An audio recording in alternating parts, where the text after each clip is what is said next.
जय श्रीराम. मी पदमसिंग काशीनाथ राजपूत, प्रभाग क्रमांक 26, छत्रपती संभाजीनगर, भारतीय जनता पक्ष या ब विभागातून उमेदवारी मला मिळालेली आहे. आणि या प्रभाग क्रमांक 26मधून चारही आप्पासाहेब हिवाळे, सविताताई कुलकर्णी आणि अनिताताई साळवे या चारही उमेदवार मोठ्या मताधिक्याने निवडून येतील असं काम भारतीय जनता पक्षाने या परिसरात केलं. मी या परिसरात गेले 12 वर्षापासून काम कार्यरत आहेत.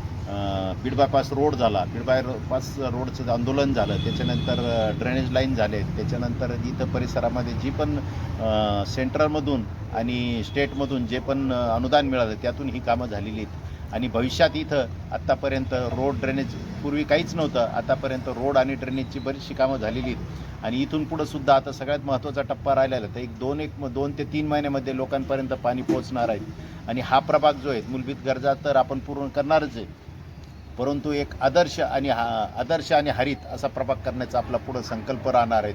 आणि या परिसरातून भारतीय जनता पक्षाने नेहमी आंदोलनं केली, ते नागरिकांसाठी लोक झगडत राहिलेले. ते सर्वात महत्त्वाचं जे आहेत पूर्ण महाराष्ट्रातून जे आहेत गुंठेवारी जो कायदा लागलेला आहे तर तो देवळाई साताऱ्याला येतात, त्याच्यातून आपल्याला सूट मिळाली. आणि हे फार मोठं यश भारतीय जनता पक्षाचं आहे. या परिसरात भारतीय जनता पक्षाने जो देवेंद्र फडणवीस साहेबांनी, आमचे आदरणीय देवेंद्र फडणवीस साहेबांनी भारतीय जनता पक्षांनी या प्रभागासाठी देवळाई साताऱ्यातून फक्त पूर्ण महाराष्ट्रातून इथंच सूट दिलेली. ही सगळ्यात मोठी याच्यासाठी जे आंदोलन आणि जी हे केलेली मागणी केली, पाठपुरावा केला, हा भारतीय जनता पक्षाचा आहे. आणि इथून पुढं भरपूर काम करण्यासाठी सर्व जे आमचे चारही उमेदवार आहेत हे सामाजिक जाण असलेले, सामाजिक कार्य करणारे असलेले असे चांगल्या कॅरेक्टरचे सर्व उमेदवार आहेत. आणि कामासाठी सर्व उमेदवार कार्यरत राहणार आहेत. विकासाची गंगा या प्रभागात आणणार आहेत. एवढं बोलून मी थांबतो. युवा रोजगारासाठी काय करणार? युवा पिढींसाठी सुद्धा आपण भविष्यात जे आहे तर आता जो मोठा DMIC प्रकल्प आलेला आहे, त्याच्यानंतर स्कोडाचा आलेला आहे, त्याच्यामध्ये भरपूर याचं आपल्या बिडकीन आणि शेंद्रामध्ये आपलं होत आहेत. बिडकीन शेंद्रा झालं आहे, त्याच्यानंतर आता पैठण रोडला होत आहेत. तर CM साहेबांनी इथं भरपूर मोठे प्रोजेक्ट आणलेले आणि देवळाई सातारा परिसर हा त्याला कनेक्ट असल्यामुळे भविष्यात मुलांना भरपूर स्कोप राहणार आहे. ते त्यांची जी आहेत त्यांच्यासाठी भरपूर कामं उपलब्ध होतील. समजा महिलांसाठी काय उद्योग? महिलांसाठी सुद्धा या माध्यमातून रोजगार निर्मिती होईल सगळे. आणि त्या पद्धतीने जो पण आता मोठा प्रकल्प आलेले 4-5 मोठे प्रकल्प आलेत, 50,000 कोटीची कामं त्याच्यातून होणार आहेत प्रकल्प. आणि त्या निमित्तातून पूर्ण भांडवल जे आहे तर पूर्ण परिसरात जे आहे तर पूर्ण सिटीमध्ये छत्रपती संभाजीनगरमध्ये ते पसरलं. समजा सफारी पार्क मोठ्या प्रमाणामध्ये आपलं होणार आहे पडेगाव परिसरामध्ये. हो. तिथे रोजगार तरुणांना मिळू शकतात. सफारी पार्कसुद्धा हा होणं गरजेचं आहे. आणि त्या माध्यमातून लोकांना समजा जो क्षण आहे तर तो आनंदाचा क्षण घालवतो. मुलांना त्याच्यातून भेटतील प्राणी हे जे आहे तर त्याच्यापासून माध्यमातून मुलांना, लहान मुलांना ते माध्यमातून माहिती होतं. आणि सगळ्यात मोठं म्हणजे त्या निमित्ताने सुद्धा रोजगार आहे की आपल्याला त्या याच्यातून सर्वांना मिळेल. समजा असं जे सरकारी योजना राहतात आम लोकांना नाही पोचते, ते कसं पासून?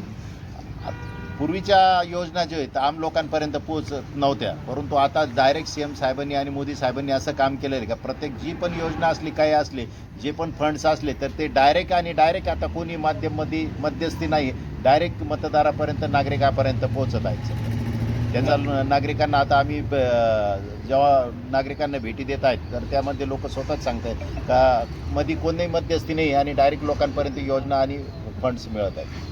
सातारा परिसरामध्ये पाण्याचा फार भीषण प्रश्न आहे आणि ते गेल्या कित्येक वर्षापासून नागरिक त्याला तोंड देत आहेत. आपण तो प्रश्न कशा पद्धतीने सोडवाल? मी स्वतः 12 वर्षापासून पाण्याच्या याच्यासाठी झगडत आहेत. मी स्वतः 2-3 आंदोलनं केले आहेत. महानगरपालिकेवर पहिला आम्ही मोर्चा घेऊन गेलो होतो संघर्ष समितीमार्फत. या माध्यमातून आम्ही कामं केलेले आहेत. पूर्वीपासून कामं करत जनसामान्याचं काम करण्यासाठी आमची सगळे संघटना आता कार्यरत आहेत. आणि पाण्याचा जो प्रश्न आहे, पाण्याच्या ज्यासाठी 2700 कोटी रुपये आहेत आपल्याला सँक्शन झालेले आहेत. बरीचशी कामं झाली. फक्त देवळाई साताऱ्याच्या अंतर्गत पाण्याच्या टाकीचे काही कामं राहिले आहेत. तर एक 2 ते 6 महिन्यामध्ये सगळ्यांना पाणी भेटून जाईल आणि मुबलक पाणी भेटेल, 24 तास पाणी भेटेल. या नशेवर काय सांगणार तुम्ही? युवा पिढी युवा पिढी नशेपासून प्रवृत्त करण्यासाठी आता भरपूर कामं पाठीमागे जे भरपूर आपण बघितले पेपर माध्यमातून आपल्याला माहिती झालेली का शहरामध्ये जे आहेत युवा पिढी जे नशेच्या आहारी गेलेली तर त्याच्यासाठी भरपूर कंट्रोल आपण त्या माध्यमातून आणलेलं आहेत परिसरात. डिपार्टमेंट असो वरून महाराष्ट्र सरकारने त्याच्यावर भरपूर नियंत्रण आणलेलं आहे आणि त्याला नियंत्रित केलेलं आहे समजा.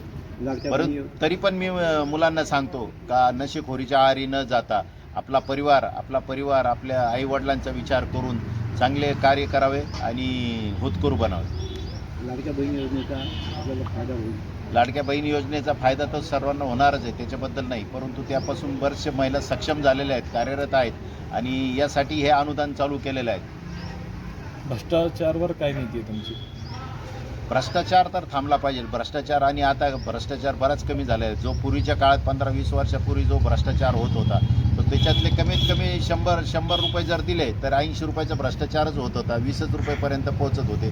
आतापर्यंत असं झालेलं आहे की 100% पैसे नागरिकांपर्यंत पोहोचत आहेत. शेवट आपल्या प्रभागाची लोकसंख्या किती आहे मतदारसंघ? आपल्या प्रभागाची लोकसंख्या जो आहे तर 48,207 मतदार लोकसंख्या आहेत आणि बरीचशी कामं महायुतीतून रोडची कामं झाली, ड्रेनेजची कामं झालीत, रस्त्याची कामं झालीत आणि काही राहिलीत तर ती सुद्धा होणार आहेत.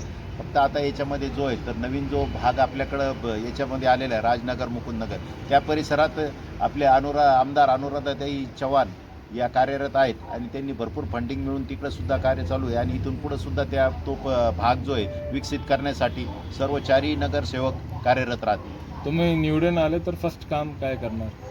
मी निवडून आल्यानंतर फर्स्ट काम याच्यासाठी का पाण्याच्यासाठी कार्यरत आहे. सगळ्यात महत्त्वाची गोष्ट पाणी लोकांपर्यंत लवकरात लवकर पोहोचलं पाहिजे आणि जो परिसर आहे आपल्याला परिसर एक हरित करायचा आहे. आपल्याला त्या पद्धतीने झाडं लावल्या जातील, ओपन जिम्स झाले जातील, त्याच्यानंतर मैदानं जे आहेत, मंदिरं आणि मैदानं नागरिकांसाठी बसण्याची सोय या परिसरात नाही.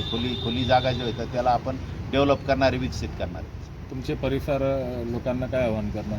माझ्या परिसराने याच लोकांना मी सर्व लोकांना आवाहन करेल की या देवळे साताऱ्यातील जनतेला सांगण्यात येते का केंद्रात मोदी, त्याच्यानंतर महाराष्ट्रात मोदी आणि छत्रपती संभाजीनगरमध्ये जो सत्तेत आहेत पक्ष त्या सर्व पक्षाचे 4 उमेदवार आणि या प्रभागातून भारतीय जनता पार्टीचा महापौर आपल्या छत्रपती संभाजीनगरमध्ये बनावा की त्या निमित्ताने जास्तीत जास्त फंड आपल्याला या परिसरात उपलब्ध करता येईल आणि हा परिसर विकसित होईल. हेच मी सर्व मतदारांना आवाहन करतो की त्यासाठी भारतीय जनता पक्षाचे छत्रपती संभाजीनगरमधील सर्व उमेदवारांना जास्तीत जास्त संख्येने निवडून द्यावा एवढं मी. जय श्रीराम. तर तुमचं नाव, निशाणी आणि बटन नंबर सांगा.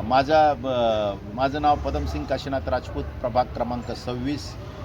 त्याच्यानंतर माझा क्रमांक आहे 6 ब गटामध्ये 6 नंबरचा क्रमांक आहे. पदरसिंग काशीनाथ राजपूत कमळ आणि आमचे सर्व 4 उमेदवार जे आहेत तर यांना सर्वांना कमळाला मतदान करून जास्तीत जास्त संख्येने निवडून द्यावे ही मी सर्व नागरिकांना विनंती करतो.